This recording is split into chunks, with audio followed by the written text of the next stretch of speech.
броней связь, есть броней связь, есть, пускай чуть-чуть повернут ствол влево.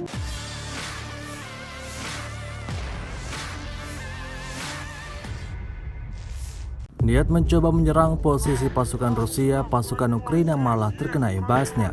Rekamannya ramai beredar di media sosial Telegram pada Selasa 20 Desember 2022. Di arah Artemovsk, pengangkut personel lapis baja Ukraina mencoba menyerang posisi pasukan Rusia, tetapi terkena peluncur granat. Rekaman serangan yang gagal menggunakan pengangkut personel lapis baja YPR 765 Belanda itu didokumentasikan oleh salah seorang prajurit. Seluruh serangan mereka gagal setelah satu pukulan dari RPG militer Rusia. Insiden ini lagi-lagi menambah kerugian yang diderita militer Ukraina.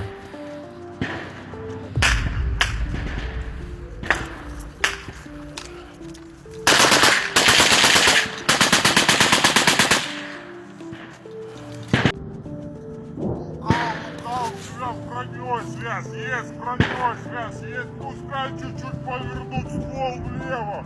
Ствол влево, чуть-чуть.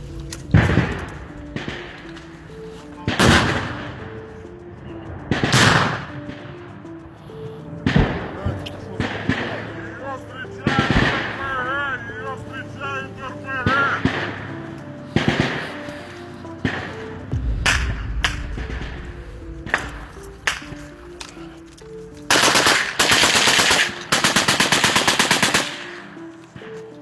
Rusia melaporkan secara total 344 pesawat Ukraina dan 184 helikopter, 2.684 kendaraan udara tak berawak, 398 sistem rudal anti pesawat dieliminir sejak awal operasi khusus. Sementara dari kubu Kiev, Kementerian Pertahanan Ukraina merilis 520 tentara Rusia dieliminir dalam sehari terakhir.